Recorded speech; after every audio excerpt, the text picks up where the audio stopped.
How to start small talk without feeling awkward. Social skills that actually work. If you enjoy the content, please consider subscribing and liking the video. It truly helps the channel grow and continue to create contents like this. People talk about small talk like it's some shallow, meaningless thing, but if you really think about it, small talk is the doorway to almost every meaningful interaction you've ever had. Nobody jumps straight into deep life stories or big ideas. Everything starts small, a comment about the room, the weather, the situation you're both in, and somehow that tiny exchange either opens a door or slams it shut. The awkwardness people feel around small talk usually isn't about words, it's about pressure. There's this quiet voice in the back of your head saying, I need to say something interesting, or I don't want to sound boring, or what if this gets weird? And the moment you put that pressure on yourself, your body tightens, your voice changes, and suddenly even the simplest sentence feels unnatural. Here's the truth most people don't realize. Small talk isn't about being impressive. It's about being present. When you understand that, the whole thing shifts. You stop performing and you start noticing. And noticing is where effortless conversation actually comes from. Think about the last time you felt comfortable talking to someone. It probably wasn't because you had the perfect line ready. It was because the moment felt shared. Maybe you were both waiting for something. Maybe something mildly inconvenient or amusing happened. Those moments create an invisible bridge. Small talk is just you stepping onto that bridge instead of standing on your side wondering if it's safe. One of the biggest mistakes people make is believing they need a topic. You don't. Topics are overrated. Situations matter far more than subjects. The environment already gives you everything you need. The room, the noise, the pace, the mood. When you comment on something both of you are already experiencing, you remove the risk. You're not pulling something out of thin air. You're simply acknowledging reality. Awkwardness usually happens when someone tries to leap too far ahead. They ask a question that feels disconnected, or they force energy that doesn't match the moment. Imagine walking into a quiet room and acting like you're on stage. That mismatch is what people read as awkward, not the words themselves. The goal of small talk is alignment, emotional alignment, energy alignment, situational alignment. You're essentially saying, hey, we're here together. I see what's happening. Do you see it too? When that clicks, conversation flows naturally because you're both standing in the same place, mentally and emotionally. A simple way to do this is to start with neutral observations, not opinions, not jokes, just observations. This place is packed today. That line moved faster than I expected. It's colder in here than outside. These aren't boring. They're grounding. They create common ground instantly, and from there, the conversation can move in any direction without feeling forced. Another thing people underestimate is pacing. Silence isn't your enemy. Rushing is. When you fire off words too quickly because you're nervous, people feel it. Slowing down your speech does two powerful things. It calms your nervous system, and it gives the other person room to respond naturally. Small talk isn't tennis. It's more like tossing a ball back and forth without a score. There's also a misconception that the other person is judging you harshly. Most of the time, they're just as self-focused as you are. They're thinking about how they're coming across, not analyzing your phrasing. When you remember that, the stakes drop. You're not being evaluated. You're sharing a moment. One mindset shift that helps immensely is replacing the question, what should I say, with what do I notice? The second question pulls you out of your head and into the world around you. It anchors you in reality instead of imagination. And awkwardness lives almost entirely in imagination. Pay attention to how people respond. If they give short answers, don't panic. That doesn't mean you failed. It just means they might be tired, distracted, or not in the mood. Small talk isn't about forcing connection. It's about offering it. You offer the door. They decide whether to walk through. A lot of confidence comes from being okay with neutral outcomes. Not every interaction needs to turn into a long conversation. Sometimes a brief exchange is enough. When you're okay with that, your energy relaxes. And ironically, people are more likely to engage. There's also something powerful about authenticity in small doses. You don't need to overshare, but you can let your natural tone come through. If you're calm, be calm. If you're curious, let that curiosity show.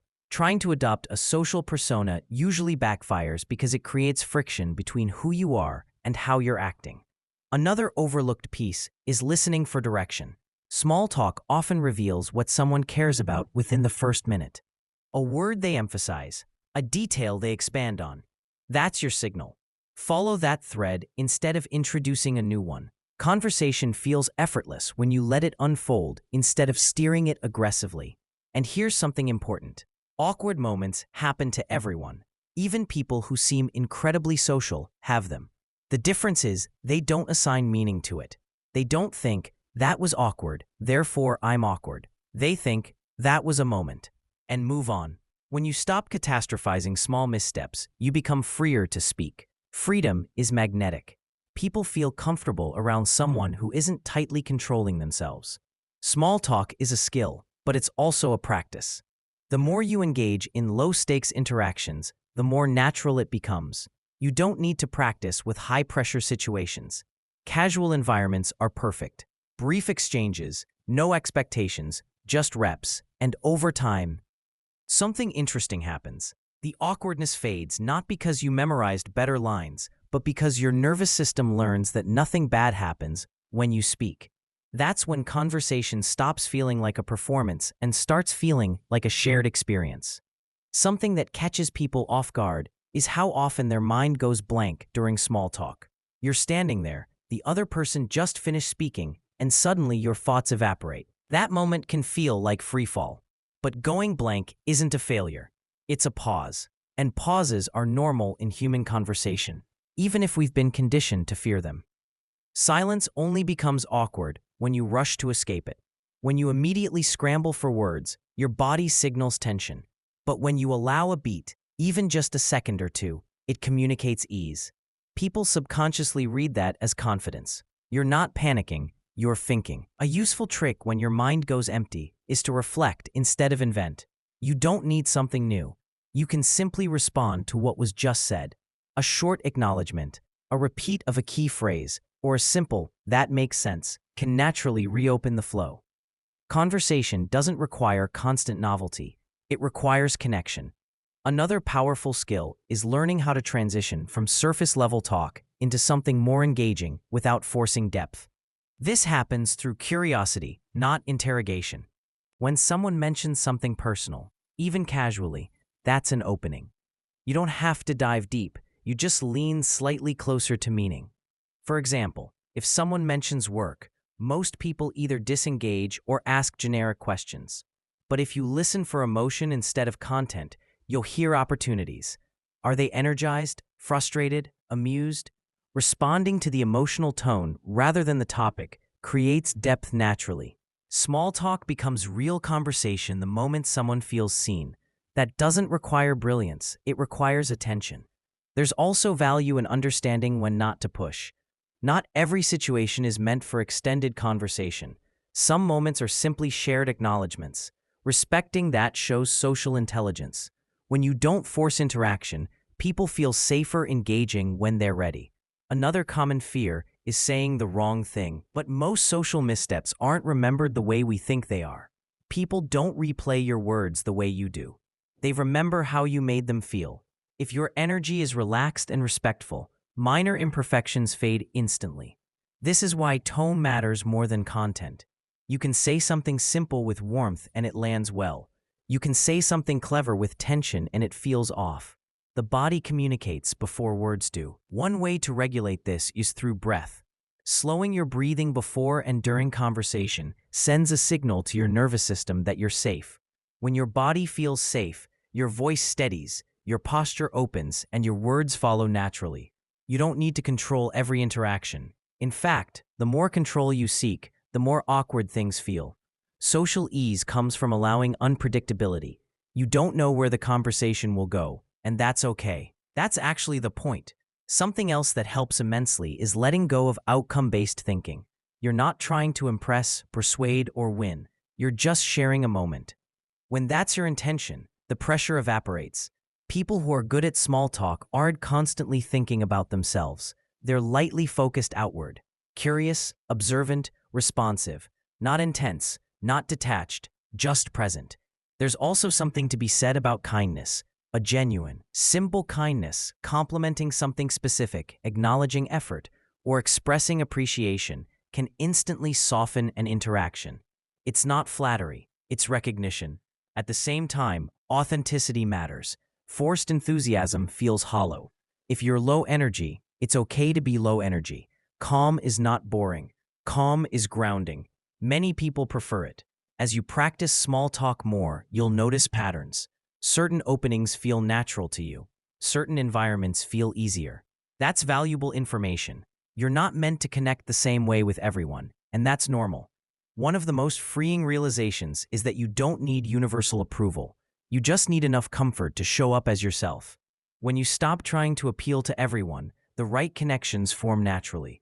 Awkwardness often fades, not because you become smoother, but because you become kinder to yourself. You stop interpreting every pause or stumble as evidence of failure. You see it as part of being human. And once you reach that point, something interesting happens. People feel more relaxed around you. They sense that you're not judging yourself harshly, and they mirror that ease. Small talk isn't about mastering words. It's about mastering presence. It's about being comfortable enough in your own skin to share space with someone else without tension. And that's a skill worth practicing because it affects every area of life: relationships, work, opportunities, and the quiet moments in between where connection begins. The more you approach conversation as shared experience instead of performance, the less awkward it feels. Over time, what once felt intimidating becomes familiar, natural, almost effortless.